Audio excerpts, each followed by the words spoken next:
Halo gengs, kembali lagi bersama Plot Movies. Kali ini menghadirkan alur cerita singkat film India yang berjudul Mom. Film ini rilis tahun 2017 dan termasuk film terakhir dari salah satu pesohor Bollywood yaitu mendiang Sri Devi. Dan pastinya, sesuai judul, film Mom menceritakan kasih sayang seorang ibu kepada anaknya. Oke gengs, tanpa basa-basi yang basi lagi, langsung saja kita ke penyampaian alurnya. Sebelumnya saya sampaikan dulu nama karakter penting yang terlibat, Devki Arya Anand. Devki, tokoh utama, adalah ibu tirinya Arya. Anand menikah lagi setelah kematian sang istri, yaitu ibu kandung Arya. Arya juga memiliki adik perempuan dari ibu tirinya. Arya yang gadis remaja masih menduduki bangku SMA, bersekolah di tempat yang sama dengan ibu tirinya mengajar. Devki merupakan guru biologi yang populer di kalangan murid-muridnya karena ia sangat memahami cara pemikiran anak-anak remaja itu. Berbanding terbalik dengan hubungan keluarga bersama Arya di rumah, ia terus-menerus melakukan pendekatan dengan putrinya Arya, namun Arya tidak peduli dan tetap tidak menyukainya. Ia juga selalu memanggil Devki dengan panggilan ma'am, seperti teman-teman sekolah memanggilnya sebagai guru. Di awal film, Arya yang sedang mengikuti pelajaran biologi dari Devki mendapat pesan berupa video yang tidak sopan dari Mohit, teman sekelasnya. Devki yang mengetahui itu marah dan langsung mengambil handphone Mohit serta membuangnya lewat jendela. Malamnya saat makan bersama, Arya meminta izin kepada Anand untuk menghadiri acara pesta Valentine Night bersama teman-temannya di daerah yang cukup jauh dari rumahnya. Ayah dan ibu tirinya kurang setuju dengan permintaan tersebut, sehingga membuat Arya ngambek dan pergi ke kamar. Devki yang mencoba mengerti keinginan Arya, akhirnya bersama Anand menyetujui ia untuk pergi ke pesta tersebut. Esoknya, Anand pergi perjalanan bisnis ke luar negeri. Di malam pesta Valentine Night, Arya tampil sangat cantik dan menawan dengan gaun merahnya. Sebelum pergi, Devki berpesan kepada temannya untuk jangan pulang terlalu malam. Sesampai di pesta, mereka menikmati pesta Valentine Night. Tiba-tiba, Mohit menggoda Arya. Tetapi Arya menolak dengan kasar. Mohit yang emosi mengadukannya ke sepupunya bernama Charles. Lalu si Charles mencoba membantu Mohit, namun bukannya berhasil, malah penolakan juga yang ia dapat. Mereka pun merencanakan sesuatu yang jahat. Arya yang awalnya semangat datang ke pesta demi mengungkapkan cinta kepada sang pujaan hati, merasa kecewa karena melihat si pujaan hati sudah ada kekasih. Ia pun mengajak temannya pulang. Teman yang satu sedang ada urusan keluar dan yang satunya tidak sadar, membuat Arya mencari taksi sendiri. Devki sempat menelpon Arya dan mendapat info dia akan tiba sekitar 40 menit. Sayangnya, nasib berkata lain. Arya diculik dengan Mohit, Charles, dan gengnya. Ia juga mengalami kekerasan dan pelecehan seksual, lalu sedihnya, Arya yang sudah lemas tak berdaya dibuang di saluran air pinggir jalan. Devki yang khawatir karena anaknya tak kunjung sampai, mencoba mendatangi ke tempat pesta. Ia menanyakan keberadaan anaknya, tetapi ia tidak mendapatkan info apapun. Akhirnya Devki melaporkan ke polisi untuk membantu mencari putrinya.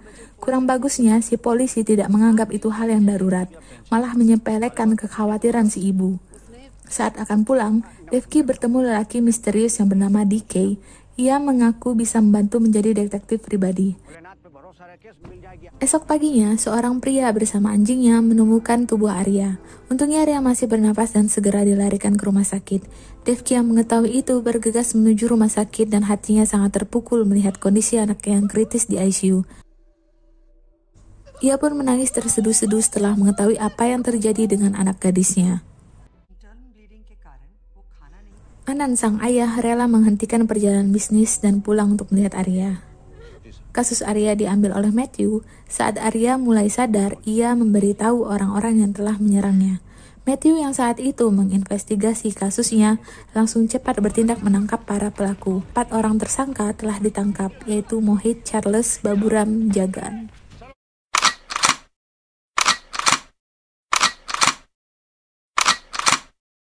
Persidangan dimulai. Sayangnya persidangan dilakukan tidak adil. Pengacara pelaku berusaha membuat mereka tidak bersalah, sehingga akhirnya pernyataan Arya tidak didukung. dan akhirnya para pelaku pun dibebaskan. Anan merasa sangat sakit hati mendengar keputusan hakim, begitu juga dengan Devki. Arya yang masih syok mengetahui pelaku tidak dihukum membuatnya menangis teriak tidak karuan. Dalam kesedihannya yang sangat mendalam, Devki merasa telah kehilangan Arya sepenuhnya. Devki yang tidak percaya lagi dengan hukum mulai merencanakan pembalasan kepada para pelaku satu persatu. Ia ingat Dike, lelaki yang menawarinya bantuan pada malam itu. Ia pun meminta bantuan Dike untuk melancarkan misinya. Dike memberikan info mulai dari Baburam, dan untuk membalas Baburam, Devki meminta bantuan kedua muridnya yang merupakan transgender. Lalu malamnya mereka beraksi dengan merayu Baburam, kemudian memberinya obat bius. Baburam terbangun 4 hari kemudian di dekat rumahnya, lalu mendapati dirinya telah dikebiri. Karena syok, ia pun terjatuh dan kepalanya terbentur, membuat ia mati di tempat. Berita kematiannya menyebar melalui TV. Arya yang melihat info tersebut merasa mulai memiliki harapan. Inspektur Matthew merasa kematian Baburam merupakan unsur kesengajaan balas dendam. Ia mencurigai Anan dan melakukan pengawasan terhadapnya. Selanjutnya Devki merencanakan pembalasan kepada Charles dan Mohit. Dike yang telah mendapatkan infonya langsung memberi tahu Devki. Devki mendapat inspirasi saat makan apel.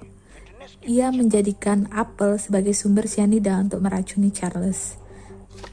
Setelah melakukan persiapan, ia pun menyelinap masuk ke rumah Charles dan mencampurkan bubuk cyanida yang ia buat ke dalam bubuk minuman kebugaran Charles. Esoknya setelah Charles mengkonsumsi minuman itu, seketika ia lumpuh dan langsung dibawa ke rumah sakit. Mohit pun pergi mengunjunginya di rumah sakit. Devki mengambil kesempatan itu menuju apartemen Mohit dan menaruh barang bukti pembuatan racun cyanida di dapurnya, menjebak Mohit seakan-akan dialah yang melakukannya.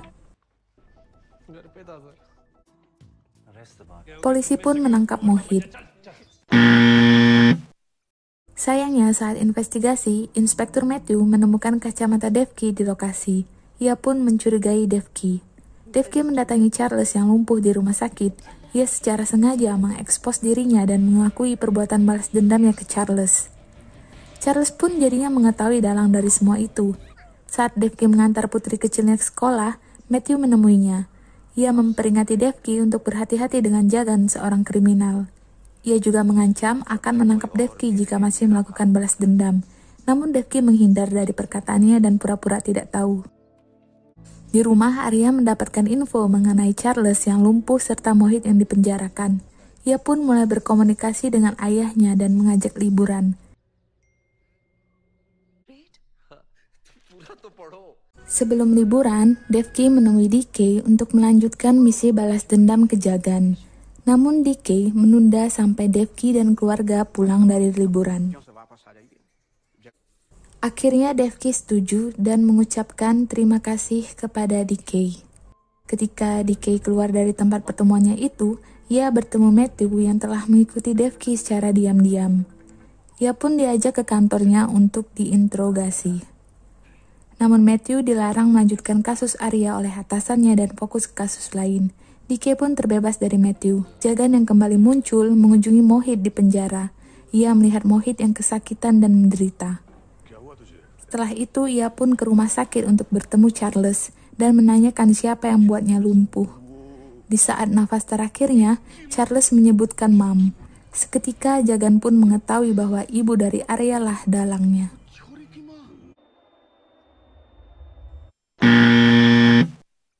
Ia mulai mencari Devki, namun sayangnya Dike yang sedang memantau Jagan ketahuan. Dike berusaha menghubungi Devki tetapi gagal. Lalu ia pun akhirnya dibunuh oleh Jagan setelah Jagan mengetahui keberadaan Devki. Inspektur Matthew menginvestigasi kematian Dike. Ia mendapati SD card di dalam kacamata Dike. Setelah dicek isinya, akhirnya Matthew pun mengetahui segala hal yang Dike dan Devki lakukan serta Jagan yang telah membunuh Dike mengecat Devki. Devki dan Arya serta keluarganya sedang menikmati liburan. Perlahan-lahan keceriaan Arya mulai kembali. Setelah di villa, seketika semua lampu pun padam. Saat Anan mengecek ke bawah, ia dikagetkan dengan kemunculan Jagan. Jagan pun langsung menembaknya. Untungnya tidak mengenai vitalnya Anan. Lalu Jagan mendatangi Arya. Arya yang masih trauma gemetar ketakutan melihat Jagan. Devki yang mengetahui itu memanggil Anan dan menyuruh Arya untuk melarikan diri. Namun Jagan langsung menyerang Devki.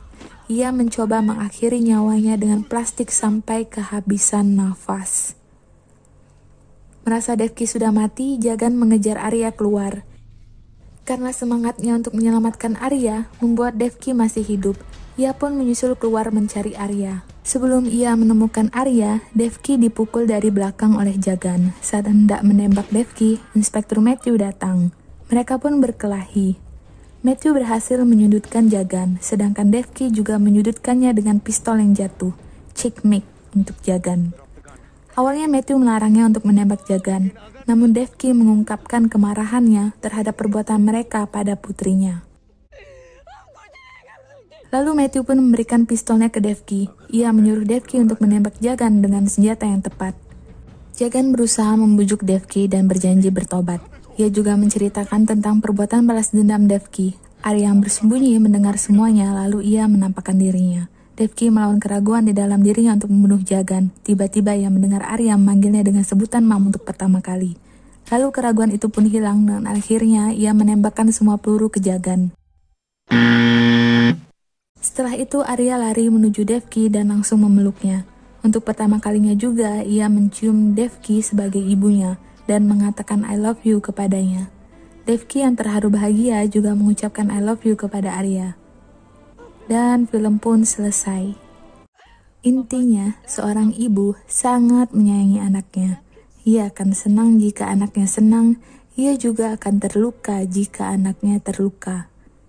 Ia akan melakukan apapun untuk melihat anaknya tersenyum bahagia. Maka hargailah ibumu yang masih hidup. Namun jika ia sudah tidak ada, jangan lupa untuk mendoakannya setiap hari ya. Okay, thank you for watching. See you.